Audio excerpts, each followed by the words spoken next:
এক শ্রেণীর ঘোমটাওয়ালা আছে, জিহাদের নাম শুনলে পিছন দিয়ে দৌড় দেয়। হ্যাঁ, এই ইহুদিদের সাথে মুসলিমদের যুদ্ধ হচ্ছে এখন, ওই সময় ইহুদিদের পক্ষ নিয়ে কথা বলে। এরা আমাদেরকে বলে যে এরা খারেজি হয়ে গেছে, এদের আকীদা ঠিক নাই, এদের মানহাজ ঠিক নাই। তুমি যে মানহাজের কথা বলে তুমি মুজাহিদ ভাইদের বিরুদ্ধে অবস্থান নাও, তোমার এই আকীদার উপর, মানহাজের উপর আমি থুতু নিক্ষেপ করি। আবু তো আদনান সালাফি মানহাজের উপর থুতু দিয়েছে, এই ব্যাপারে আপনি কিছু বলুন। বাংলাদেশের আপনাদের এক বক্তা তিনি মানহাজে সালাফের উপরে থুতু নিক্ষেপ করেছেন এমন একটা কথা বলেছেন। এ বিষয়ে আমার মন্তব্য জানতে চেয়েছেন। প্রথম কথা মনে রাখবেন, অধিকাংশ ক্ষেত্রে দেখা যায় যে মানুষ কথা বলার সময় ব্যালেন্স হারিয়ে ফেলে, আছে না নাই? আছে। এখন যে বক্তার নাম নিয়েছেন তিনি যদি বলে যে আমি ওই আকীদার উপরে থুতু নিক্ষেপ করি যার দ্বারা ফিলিস্তিনের মুসলিমদের জন্য দোয়া করা যায় না, ভাই এটা চরম মিথ্যা একটা কথা নয়? বা আহলে হাদিসরা গোটা বাংলাদেশে নয়, গোটা বিশ্ব জগতে ফিলিস্তিনবাসীর জন্য এত পরিমাণে দোয়া করেছে, যারা বড় বড় বাতলিং মারছে, চিৎকার মারছে, এরা আমার বিশ্বাস এরা এত দোয়া করে নাই। ফিলিস্তিনবাসীর জন্য প্রত্যেক জুমাতে আহলে হাদিসদের মসজিদ থেকে জুমার দিন জুমার নামাজে কুনুতে নাজেলা পড়া হয়েছে। তুমি কয়দিন পড়েছো? আহলে হাদিসরা কোনদিন তারা বলতে যাচ্ছে এইভাবে যে আহলে হাদিস এরা নাকি ইহুদিদের পক্ষে কথা বলেছে আর মুসলমানদের বিপক্ষে কথা বলেছে, লানাতুল্লাহি আলাল কাযিবিন, আল্লাহ বলছে মিথ্যুকদের উপরে ধ্বংস অসুখ, মিথ্যুকরা ধ্বংস হয়ে যাক, মিথ্যুকদের উপর আল্লাহ লানত বর্ষণ হোক, সকলে পড়ি আমিন। যারা বলছে আহলে হাদিসরা ইহুদিদের পক্ষে নিয়েছে তাদের উপর লানত বর্ষিত হোক, কারণ এই কথা আমরা বলছি না কখন আমরা ইহুদিদের পক্ষে আমরা নিই নাই, কারণ আমাদের ওলামা শায়েখ মাশায়েখ যে কথা বলেছে তার ইহুদিদের পক্ষে নিয়েছে এমন একটা আপনি ভিডিও দেখাতে পারবেন না? আহলে হাদিসরা কখনো ইহুদিদের পক্ষে বলেছে কথা বলেন? আরে আহলে হাদিসরা প্রতিদিন ইহুদিদের উপরে লানত করে। সূরাতুল ফাতিহা ইমাম মুক্তাদির সময় পড়ি কি পড়ি না? আমরা প্রতিদিন বলছি গায়রিল মাগযুবি আলাইহিম ওয়ালা যাল্লিন, এরপর আমরা বলছি আমিন। বা ইবনে কাসির উঠে দেখেন এই যে আমরা ধ্বংস চাইলাম, কার চাইলাম? কথা বলেন, ইহুদি এবং খ্রিস্টানের। আপনাদের ওই বক্তার নাম আমি নিচ্ছি না। যদি আহলে হাদিসদের আকীদা মানহাজের উপরে যে থুতু নিক্ষেপ করে তার বক্তৃতা যদি পোস্টমর্টম করতে শুরু করি আর তাকেও সাবধান করে দিই যে তুমিও জেনারেল লাইন থেকে এসেছো, আমিও জেনারেল লাইন থেকেই এসেছি, তুমিও কোনো কোনো মাদ্রাসায় আলেম হও নাই, আমিও হয় নাই, যদি কথা বলতে হয় তো ইতদাল, যেন ইনসাফপূর্ণ কথা হয়, নচেত তোমার বক্তৃতার মধ্যে থেকে যদি পোস্টমর্টম করতে শুরু করে দিই আমার মনে হয় তার বক্তৃতার প্রত্যেক বক্তৃতা থেকে কমপক্ষে 10-এর অধিক মিথ্যা এবং ভুল তথ্য, ভুল হাদিস, জাল হাদিস তিনি বলেন এর একাধিক প্রমাণ দেওয়া যাবে। তোমার এই ইলমের উপরে ধিক্কার, যেই ইলমের দ্বারা নবী মুহাম্মদ সাল্লাল্লাহু আলাইহি ওয়াসাল্লামের হাদিসের নামে মিথ্যা জাল হাদিসে বলে, ভাই এই কথা আমার নয়, আপনারা দুটো আমি উদাহরণস্বরূপ বলেও দিই। দেখবেন ওই বক্তা একটা আলোচনা করছে এবং এই আলোচনাটা ইউটিউবে নাহলে 20 জায়গাতে গোটা বাংলাদেশের করে বেড়েছে। ও বলছে জাহান্নামের কথা আসলে আমার একটা ঘটনা মনে পড়ে যায়, নবীর একটা হাদিস যে আল্লাহ নবী যখন মেরাজে গিয়েছিলেন সেই সময়তে একজন ফেরেশতাকে দেখছেন যে ফেরেশতা কোনো সময় হাসে না।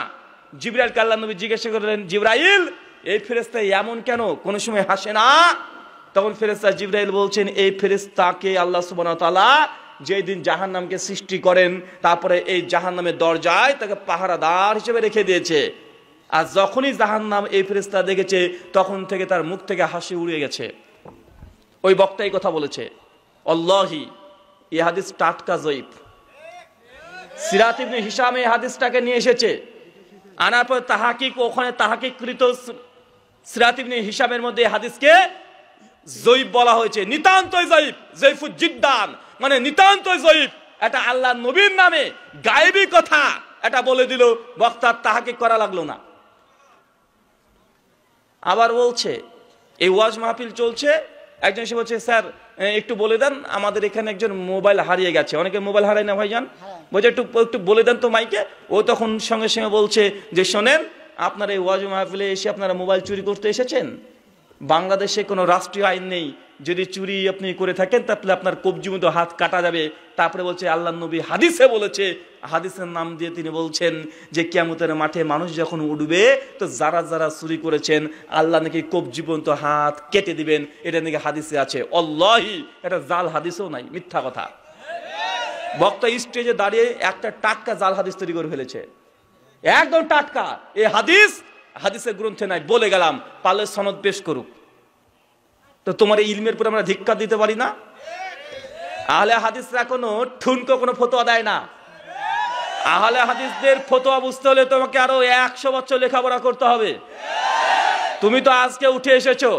আরে আহলে হাদিস আজকের নয়, ভারত উপমহাদেশকে যারা ইংরেজদের ব্রিটিশদের বিরুদ্ধে যুদ্ধ করে জিহাদ করে, যারা ভারত উপমহাদেশে রাষ্ট্রীয়ভাবে এটা জিহাদ করে ভারতকে স্বাধীন করেছিল, তারা প্রথম কাতার যারা ছিল তারা আহলে হাদিস ওলামারা।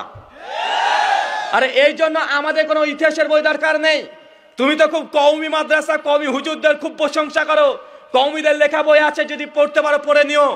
ওলেমায়ে হিন্দ কা শানদার মাঝি উর্দু কিতাব ভারতের দেওবন্দি হুজুররা লিখেছে, দ্বিতীয় খণ্ডের 420 পৃষ্ঠা লিখে রেখেছে যে ওলেমায়ে হিন্দ কা শানদার মাঝিতে যে ব্রিটিশদের বিরুদ্ধে প্রথম যারা ফতোয়া দিয়েছিল তাদের প্রথম সারিতে যে 30 জনের নাম আছে, প্রথম নামটাই আলেমদেরই আছে।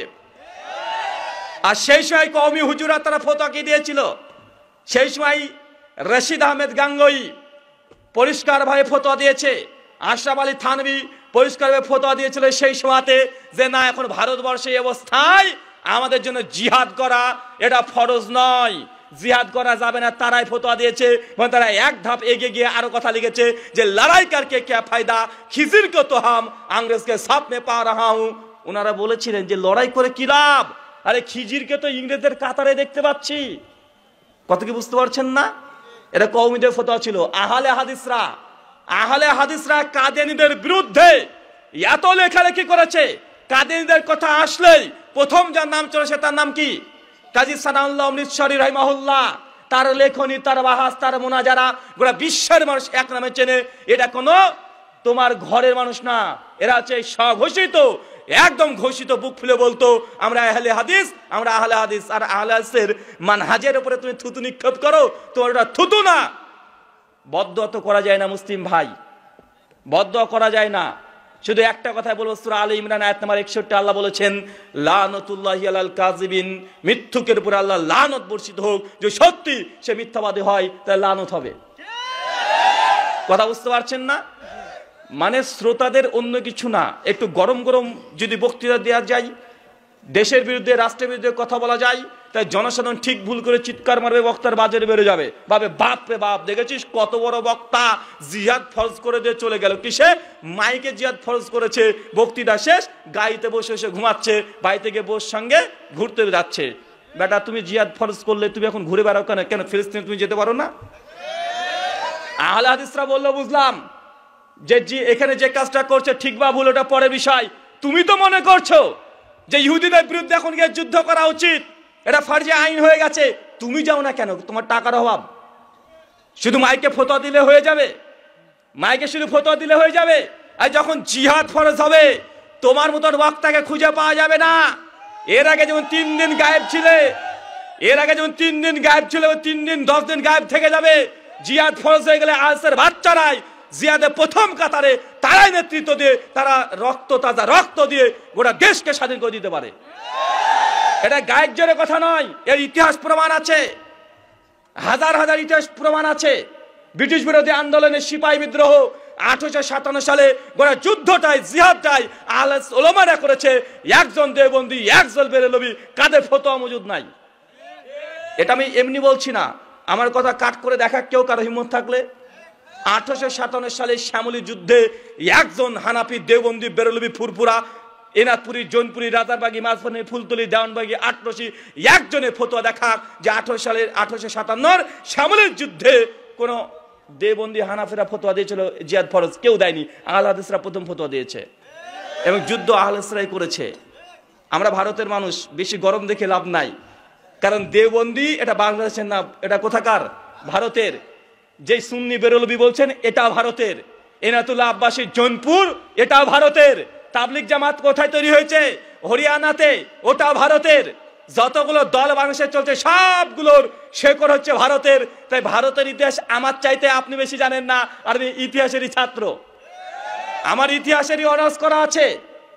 তাই ইতিহাস যদি আমরা খুলে যদি বলতে শুরু করি একদম নাঙ্গা হয়ে যাবে। কিন্তু শুধু বলতে চাই না এই জন্যই, কারণ আমাদের আলোচনাগুলো এখন ইউটিউবে যাবে। যখন আমি তাদের বিরুদ্ধে ইতিহাস খুলে খুলে দেখাবো, তখন ভারতের কিছু অমুসলিম মিডিয়াগুলো আছে, আমার ভিডিও কাট করে নেবে। তারা বলে দেখো দেখো, আমরা বলি না যে মুসলমানরা ভারতের শত্রু, এই দেখো দেখো দেখো দেখো, এই হুজুরটাই বলছে এই দারুল উলুম দেওবন্দ মাদ্রাসার, বেরলবি মাদ্রাসার ইংরেজদের পক্ষে ছিল।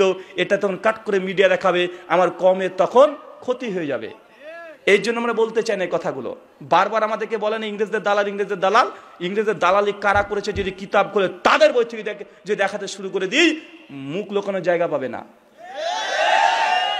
এটা দুর্ভাগ্য শুধুমাত্র আহলেসদের আলেম বা আহলেসদের, যে আহলে হাদিস বাংলাদেশে উর্দু এখন আর পড়ে না, কথা বুঝতে পারছেন? উর্দু ফার্সি তারা আর পড়ে না। আর দেওবন্দি বেরলবিদের ইতিহাস জানার জন্য উর্দু ফার্সি যদি জানতেন, উর্দু ফার্সি যদি কিতাবগুলো পড়তেন, তাহলে এদের চরিত্র, এদের চেহারা ঝকঝক করে দেখানো যেত। আল্লাহ সুবহানাহু ওয়া তাআলা তুই আমাদের প্রত্যেককে হেদায়েতে কামিলা দান করে, সকলে পড়ি আমিন। শুকরিয়া।